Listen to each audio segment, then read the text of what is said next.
Great. Well, thank you so much for the opportunity to present here. I'm excited to present a new technology to you that some of you may be aware of, but probably most of you are not. And this is something we've developed over the past several years, and we think now it's at a point where it could be of real interest to this work group. So thank you for the opportunity to present. Just a few words about Fluidion.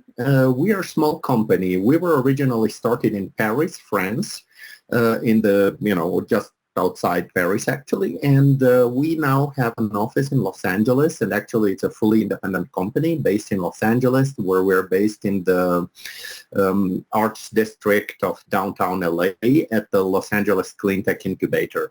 Present here are also Joyce Wong and Shay Thornberry, who work with us. So they will also be available for questions or further discussions if necessary.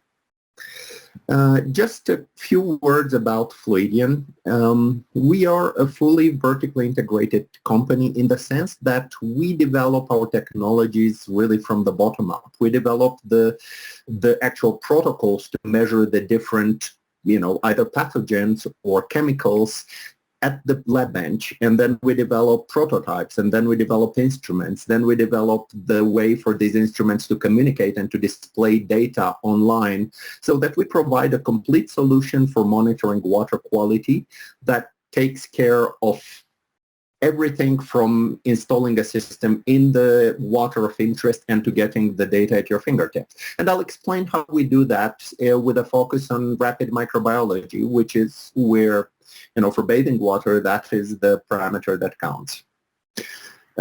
Before getting to the actual technology, we are a very scientifically rooted company. So basically everything we do, we publish in peer-reviewed journals. We want our work to be transparent, our technology to be verified and validated by a lot of third parties. So we have a lot of articles out there, and I'd be glad to send them to you if you're interested. We also published recently a book chapter on disinfecting wastewater, for example, and how to measure that, and a lot of other subjects, mostly related to microbiology, but not only. We also work with a number of agencies in the United States and Europe, but in the United States we have 2 grants with the National Science Foundation, a ongoing grant with the USDA, which actually focuses on measuring bacterial contamination and pathogens, and we had past grants with the US Department of Energy, for example. Our technology was presented at a number of venues, such as the COP26 in Glasgow, where we had a session dedicated to the Alert E.coli measurement technology. So let me jump now to our rapid microbiology analyzers and present to you these instruments that we've developed over, essentially we started in 2016, and we started in a collaboration with the Los Angeles Department of Water and Power, who needed an instrument to be able to monitor in situ the E. coli content of water coming into their filtration plant through the LA aqueduct. So now we have actually, out of this, we've developed the whole technology and several instruments. And we have an in situ instrument, which is shown here at the top right, which is called the Alert V2, which can measure, can do up to 7 fully independent measurements of E. coli that are remotely triggered with data that goes out remotely. The instrument operates on battery, and it's really easy to install and maintain.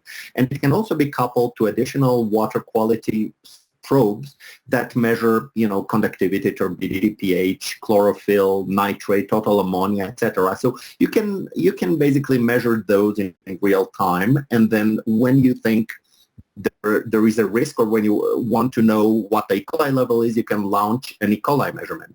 That takes several hours, but it's way shorter than what currently takes for ColiAlert to give a response, for example. But it requires an incubation of the bacteria, etc., which happens inside the device, and the results come over the air to you. The sister instrument of the Alert V2 are our Alert portable analyzers. These are, the Alert Lab is a small one that can measure 6 samples for E. coli, and these can be samples that are collected anywhere at anytime. And we have a larger system that we're just introducing to the market, which is the Alert Lab Touch, which can measure 16 of these samples, in parallel.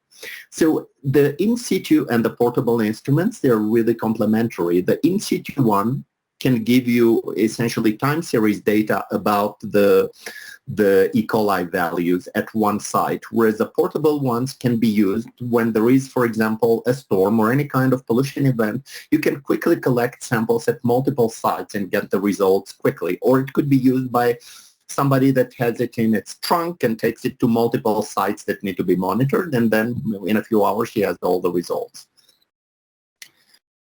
Here are a few examples. So in this case, we are looking at the Alert V2 and different ways to install. So you can see that it can be installed as a floating buoy, essentially, or on a rail, what you see here in the moving image.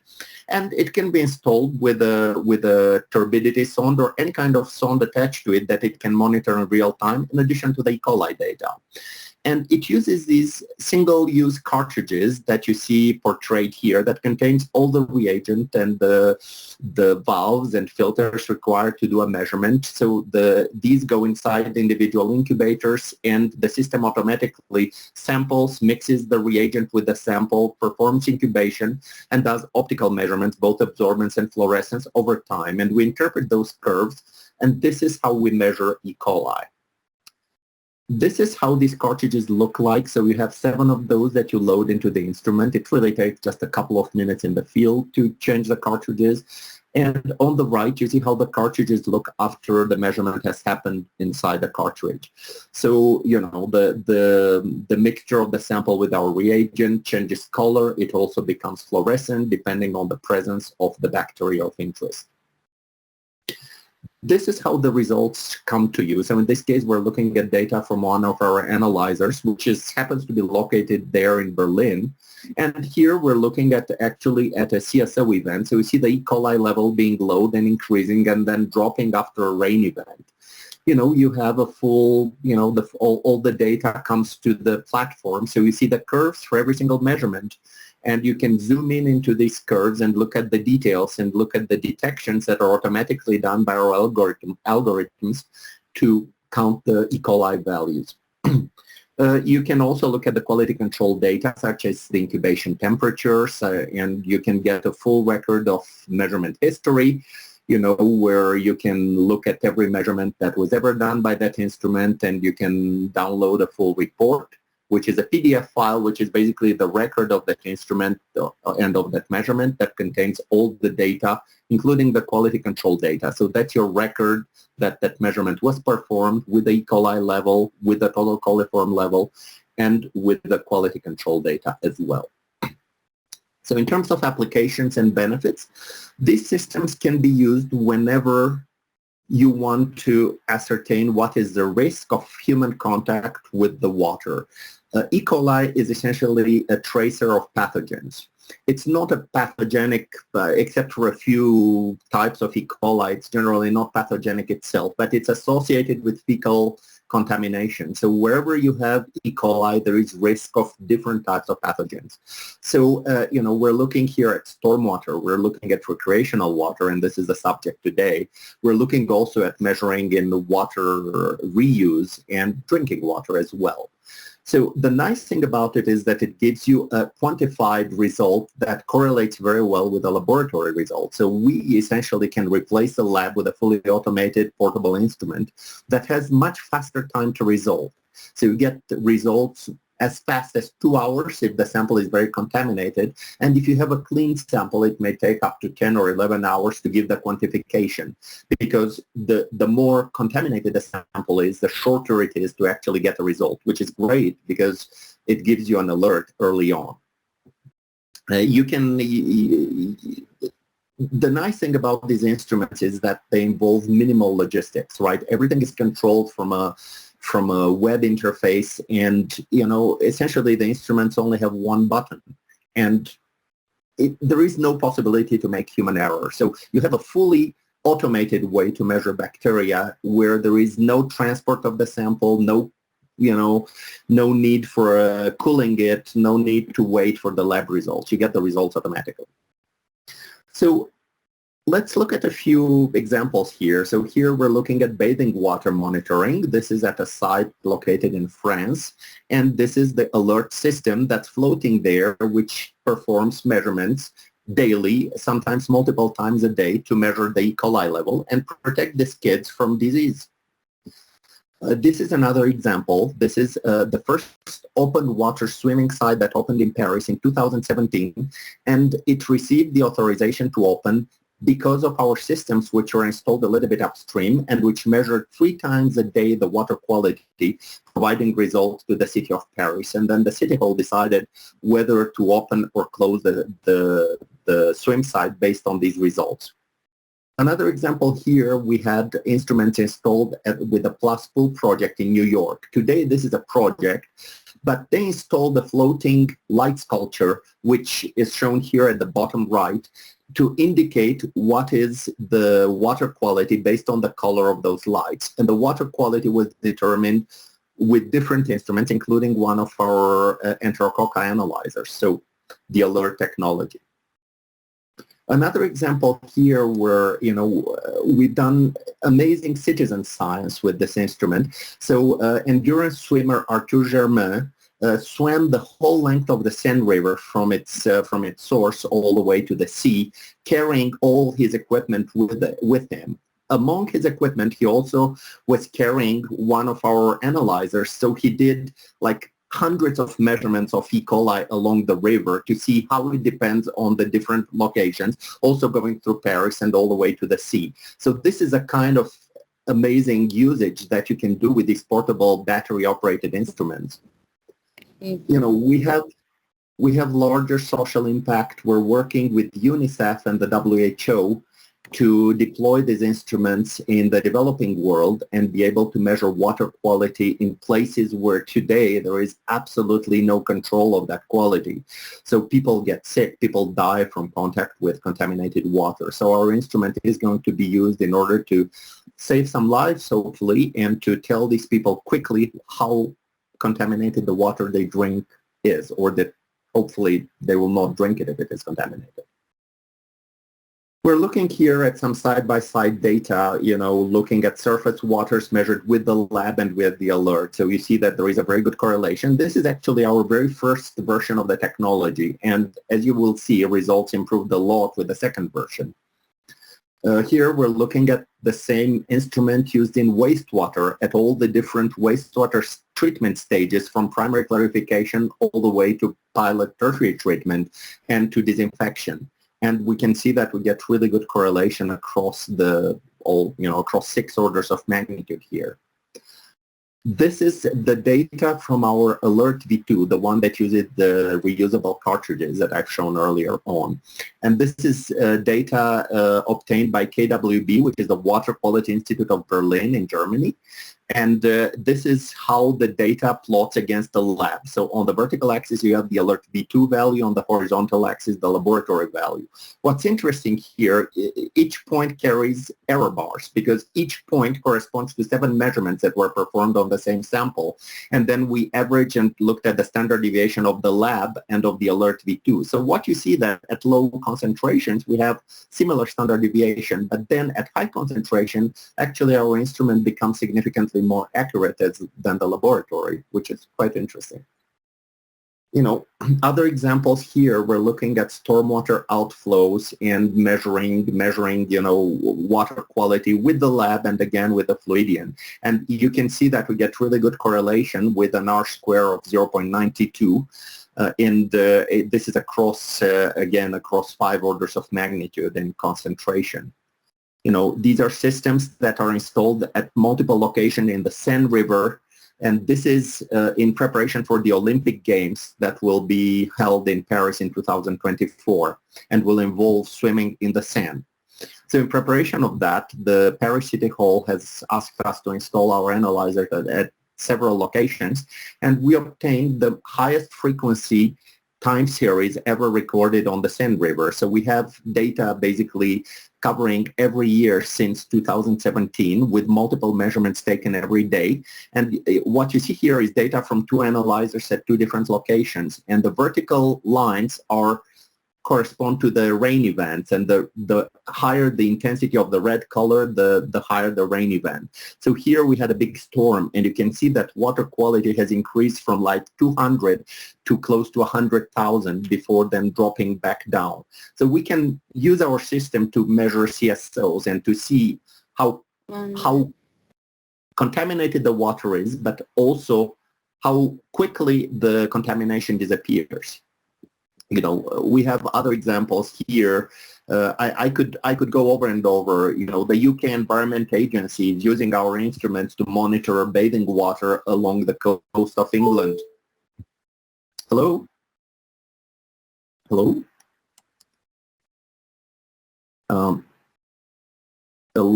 Sorry, can you still hear me? You're still good? Yes, you're good. Okay. Great. No, because my screen sort of disappeared and changed, so maybe there was a technical hiccup there. Okay. You know, we work with the California regulators. This is data obtained by the California Water Quality Control Board measuring in the Tijuana River. This is the work done in 2017. And we got really good correlation with E.coli alert over 8 orders of magnitude. And keep in mind that covering 8 orders of magnitude with E.coli alert requires you to do 4 different dilutions on every single sample and 4 different measurements. And our instrument measured on a single sample.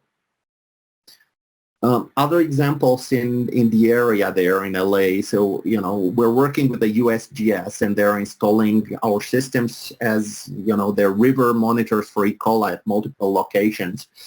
We're working with LA sanitation in different qualities. So we have our systems installed. This is Echo Lake in Los Angeles, but they're installed in multiple lakes, and they transmit water quality data about those lakes, you know, on a daily or weekly basis. But we also work with LA Sanitation at the Hyperion wastewater plant, where our systems are used in operations in order to measure the quality of water, of the reused water that's going to be reinjected in the potabilization circuit. So we have various applications like this.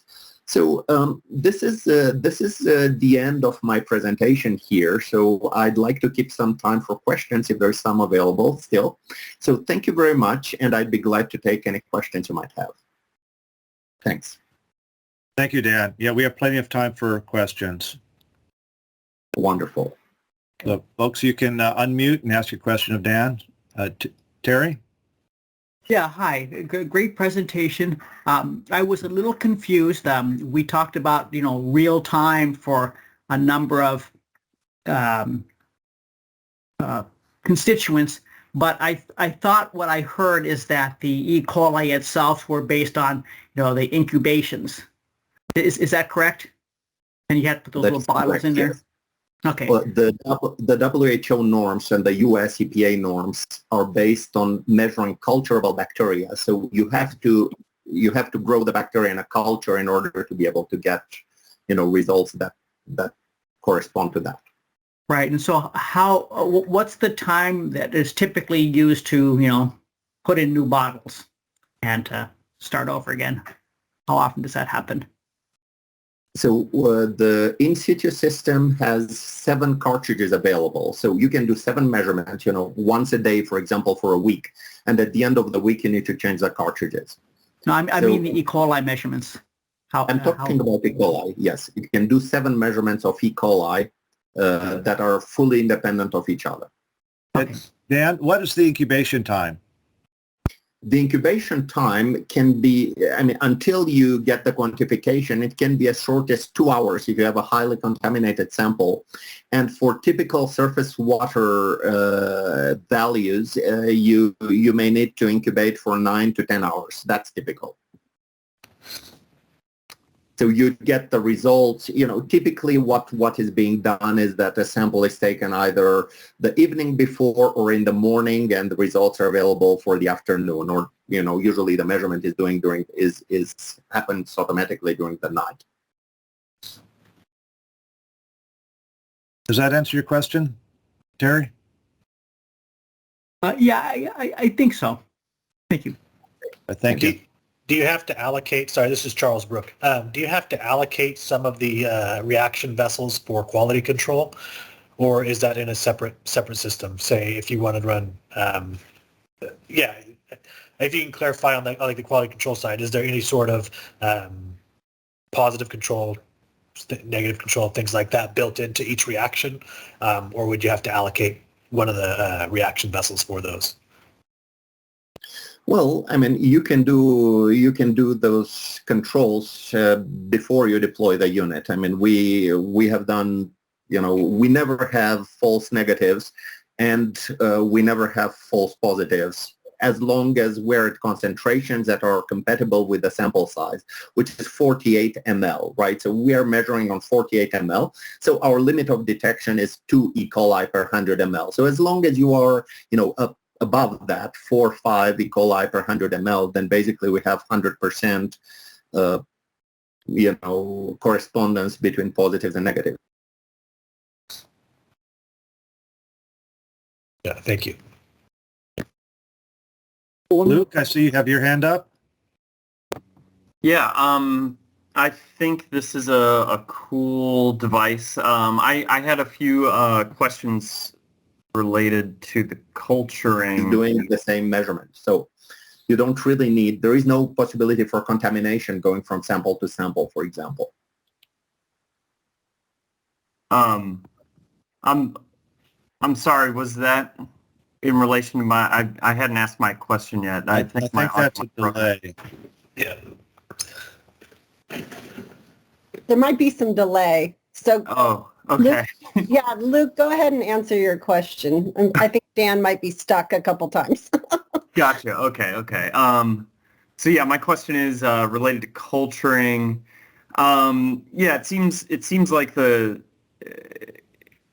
like temperature and time would play a role in how you calculate concentration, right? Am I thinking about this wrong? So I guess the culture temperature is going to be the temperature of the water, and then the time, it depends on how much is actually how much bacteria is actually in the water. Yeah, does that adjust your calculation for concentration at all? No. Temperature and time? Yeah, so the temperature, we actually control the temperature of the sample once it gets in the device. So the device has temperature control, and it controls the temperature to 37 degrees within better than 0.05 degrees Celsius. And that is important to get accurate results, because it's key to control the temperature, and we control it very, very well. And you're right, the quantification actually depends on the time until you see the fluorescent signal appearing. So that time is important, and that's what we measure. In fact, we get data points every 5 minutes on a curve, and we have algorithms that detect when the fluorescence starts to appear, and that's how we quantify the number of bacteria present. But it is not affected by the initial water temperature, for example. In the river, in the lake, in the stream that you're measuring, that does not affect the result. Okay. Did I answer your question? Yeah, thanks. And I have more, but I want to give other folks a chance. Maybe just one quick one. Do these measure Enterococcus, and what would be required to measure multiple bacteria? A whole other device with different reagents in it, or what would that look like? Correct. So today, the device can measure E. coli and total coliforms, or E. coli and fecal coliforms. We have two different calibrations possible, and depending on the device, not all calibrations are available yet for every instrument. But we can measure Enterococci as well. It's a little bit less accurate than the E. coli, but yes, we can measure Enterococci, and that involves it's the same instrument, but it's a different incubation temperature and different reagent. So you cannot measure both E. coli and Enterococci at the same time. If you need to measure both, you need to have two instruments installed. Okay, thanks. Thank you. Next, we have a question from Hal. Yes, I was curious about the sensors calibration, like how often those need to be calibrated? Yes, they don't need to be calibrated. They're factory calibrated, and that is the calibration you'll use for the life of the device. These have been thoroughly validated and thoroughly calibrated in the factory. We've developed calibrations for all the different water types, and those are the ones that you choose, basically the calibration that you're going to apply to your sample based on the water type, whether it is fresh water or seawater or wastewater. These are the three calibrations, and those are, beyond that, they're universal. You don't need to recalibrate, but you can always obviously check. You can do your own spikings of samples and do side-by-side measurement to check that the instrument still measures correctly. But since we provide all the quality control data, and specifically we provide the temperature, the incubation temperature record over the full measurement, basically that is the one that controls the reaction. So you don't need to recalibrate, but you can always check if you want that you still have, accurate results compared to the standard method. Thank you. And for, I noticed, the various locations for these, for placing these. Is there a general kind of strategy for where you would place your sensors with respect to the swimming area? Absolutely. Well, you want to, it really depends whether you're in a lake or in a stream, for example. You want the instrument to measure the water that's going to be, that people are going to swim in, right? So, if it's a lake or a pond or things like that, then, you want to install it as close to the site as possible. If it is a stream and the pollution in the stream is likely to come from upstream, then you may want to position the sensor a little bit upstream so that it catches that pollution early on. But this is what we do in Paris, where we install on a canal. We install a little bit upstream so that by the time the water comes to the swimming area, we have the results for that water. But there is also a strategy about which instrument to deploy where. So the in situ instrument, you want to deploy it at places where you generally have relatively easy and secure access, so there is no problem with vandalism or things like that. In other places, you might want to have, to use the portable system and, have somebody that goes there, and this could be, not necessarily a scientist. It could be somebody that goes there, to swim themselves, that takes a sample and does the analysis. The fact that these instruments are automated and so easy to use makes it very easy for anybody to do a E. coli measurement as long as they have the instrument. So it could be that you use a portable system, and it could be the park ranger that does a measurement, or it could be, a volunteer, it could be citizen science, there are a lot of possible strategies to deploy this to provide the data and the risk assessment most accurately. And it also depends on flow, right, Dan? If there's flow or ponding, you can also put in like a pumping system and have the lab in like the unit you showed that's in the UK, where it's installed in a device and you can pump it up and take your samples then, depending on how flows are. That's right. So, this is what Shay is referring to. The UK Environment Agency actually has these systems installed in these little cabinets. Along, you can see a YSI-EXO2 there, and you see the alert system here, and they have a peristaltic pump that pumps water, in this case from the Scarborough Bay in this picture, pumps it into this plastic container, and then they sample from there, and then they pump it back. So there are different ways to deploy this, and depending on the location, you may want to choose one or another. Yeah, thanks, Shay. Any other questions? Yeah, Terry, I see you still have your hand up. Do you have another question? Yeah, I do. I'm sort of interested in the culture medium. Is it similar? Is it a trademark secret? Or is it similar to what is used in InterAlert or ColAlert? It is similar. We have a liquid medium, whereas ColAlert is a powder, and this is what makes it really easy to deploy in this instrument. but you know the growth medium is similar, and then the markers that are fluorescent and absorbent is similar as well. And this is pretty much true for most of the E. coli tests out there and of the devices that measure them. It's sort of, you know, it's the same. They look for the same enzymes, and those are typically the same fluorescent markers. It's typically mug to muff type transition, and the muff is fluorescent. Thank you very much. And don't hesitate to email us if you'd like copies of, you know, our literature or additional information. We were very interested to work in this area with you and to try to help the monitoring of bathing water and inland bathing water in particular in LA area and in Southern California. And hopefully we'll be able to work together. Thank you very much for your attention today.